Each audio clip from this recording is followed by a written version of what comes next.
This mech will get you killed. I'm saying that because you pilot this thing into a war zone and it's on sight. Even your own side might grease you. Destroying this mech is rated E for everyone. The reason is that this mech, more than any other, symbolizes the word of Blake.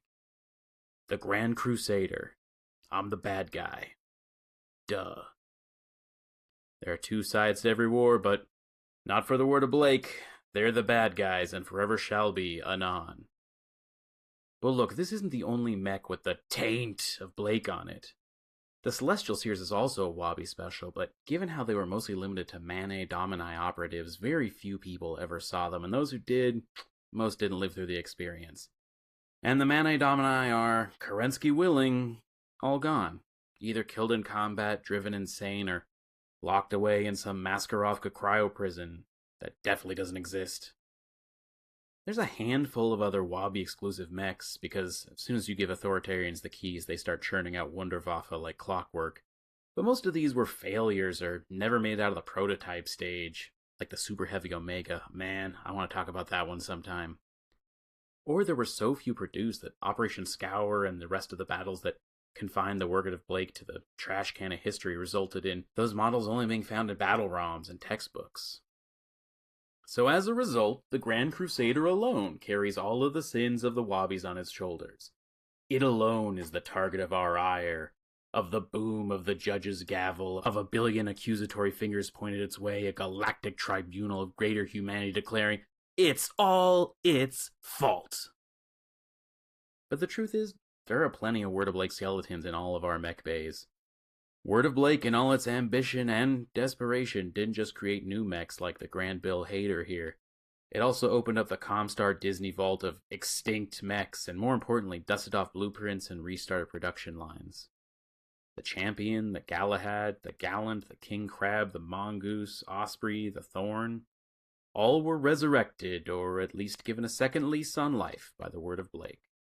Now, those mechs had lives before the kerfuffle, so we can remember the good times before they fell in with the wrong crowd. But the Grand Crusader was the wrong crowd. And just quick point of clarification here, the Grand Crusader and the Crusader, the 65-tonner on the Crucis B chassis, entirely unrelated.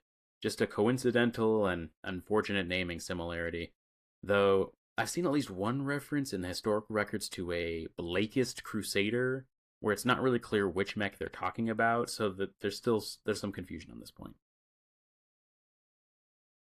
But still, 80 years since the end of the Word of Blake, and we're all still holding a grudge against a machine involved in some of the worst atrocities in the Inner Sphere, which, granted, is a high bar, but a machine nonetheless.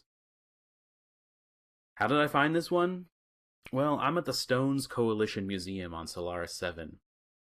There's a history of resistance here against the Blakists that runs deep. When the Wobbies came to town and mech warrior gladiators across the planet turned their money-making skills into defense of their adopted home, and only someone like Ernest Hemingway could really capture the romance and grandeur and complexity and heartbreak of it all. A lot of those stories have gone untold outside of one wing of this small, poorly funded museum. Maybe someday, when we're fully willing to grapple with that era, we'll get a more complete story of how, when the Lyran Alliance failed, the gladiators who became warriors, promoters turned propagandists, con men turned saboteurs, and gangsters turned guerrillas, stepped up to free this planet from the most nightmarish regime the Inner Sphere has yet seen. But like the Grand Crusader, it's a complicated story we're not ready for yet. Because of the heritage of this machine, the museum was understandably cautious about letting me near it. It's not on display, it's in one of their storage bays with what looked like a Dusty Mackie replica. But once they figured out I was not a threat and just some weirdo who reviews battle mechs, they were frankly welcoming. This one isn't operational and, in all likelihood, never will be. It's missing an arm, the leg actuators are absolutely shot, and the fusion engine would need a complete overhaul before you could safely turn it on. There's understandably zero aftermarket for Grand Crusader replacement parts, and what limited restoration funding the museum does have is better spent on mechs that fought on the right side of history. Now, as a mech, it's okay. I've watched enough battle ROMs to know it was a solid mech. The only complaint really that the AMS has a blind spot for infantry-fired missiles, but if you're not keeping an eye out for crunchies with missile tubes, I mean, that's on the pilot, not the machine. The closest living analog is maybe the Archer C2 weaponry-wise. LRM-20s, pulse lasers, AMSs. But even though the Grand Crusader came out before the Archer C2, this isn't a case of first mover advantage. The Crusader has slightly better armor, but once you get through that armor, the Grand Crusader is less survivable, plain and simple.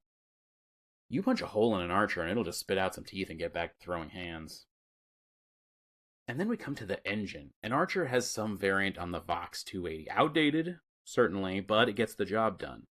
The same cannot be said for the first day Jitters intern Hermes 240XL engine they shoved into this thing.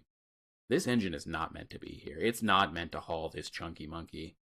The Hermes 240XL turned the Word of Blake Locust 5M into a speed blur, and the Rifleman into a JV track and field also ran, but in the Grand Crusader, this engine is fighting for its life. The sources I found say this pig can hit 54 kph, and I can't really compare with hands-on experience, but I'm pressing X to doubt. I don't think so. Reviewing the battle ROMs, I'm getting 1996 Ford Ranger towing a trailer full of construction waste up the grapevine in the left-hand lane vibes from the footage.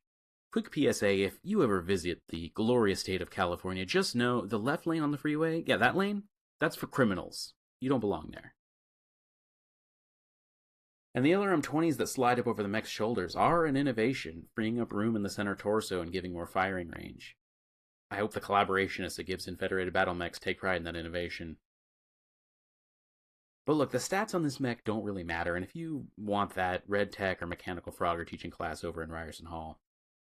So let's go back to the cultural relevance of this mech. I expected to feel something when I sat in the cockpit of this mech, some sense of unease or eeriness, a sense of the gravity of its misdeeds weighing down on me. But I didn't.